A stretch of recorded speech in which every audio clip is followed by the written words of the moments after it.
Στη Συ for hosting this international conference aimed at addressing the current crisis in the Middle East. These are extraordinary times, and the situation in our common neighborhood is extremely grave. So it is right that we meet together here today. And in these critical moments for peace and stability in the region, I come here today as a true friend and as a neighbor. And the one key message to come out of today should be that we all condemn terrorism in all its forms, and we deplore the loss of life and the harm that has been inflicted to innocent civilians by the violence in Israel and in Gaza since the 7th of October terrorist attack by Hamas. There are innocent victims on both sides. There are civilians kept hostages, and no peace can be discussed until they are free. And there are civilians killed and wounded in horrible conditions, brutally assassinated in their homes in Israel, losing their lives in the destruction of the Al-Ahli hospital in Gaza. The position of Greece has been very clear from the beginning. Israel has a right of self-defense, but in accordance with international and humanitarian law.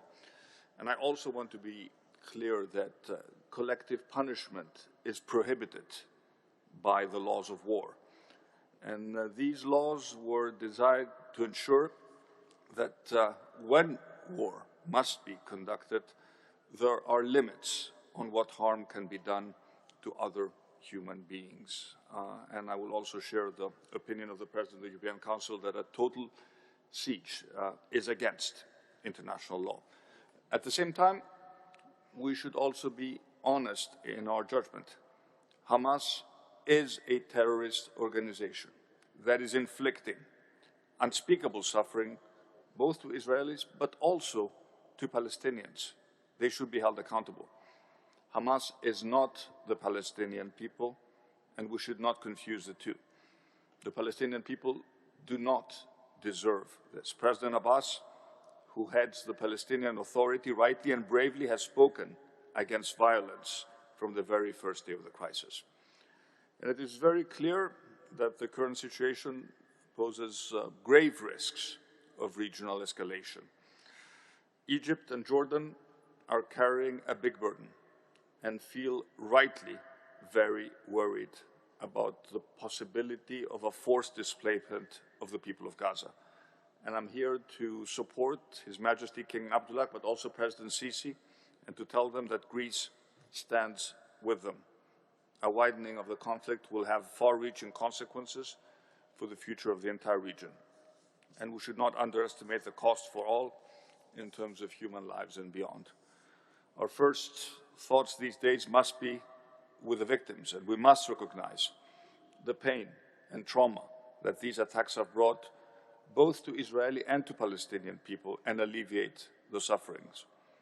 Hostages should be released and returned to their families, and the International Red Cross should have access to them to start with, and the immediate and unhindered provision of humanitarian aid to the Gaza Strip should be ensured.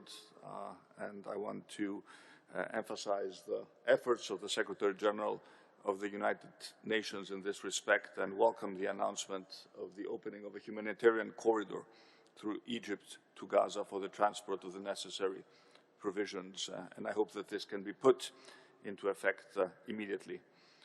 Greece has been coordinating with our partners within the European Union. We are ready to contribute to any peace initiative, and as a neighboring country, we hope that an immediate de-escalation can be attained and humanitarian aid can be provided to all civilians. Last but not least, the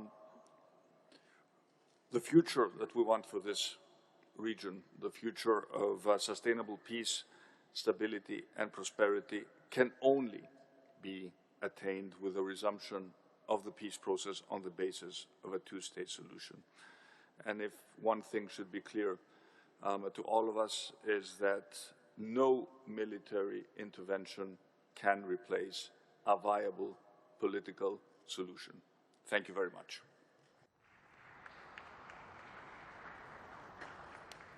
أشكر معالي السيد كيرياكوس رئيس حكومة اليونان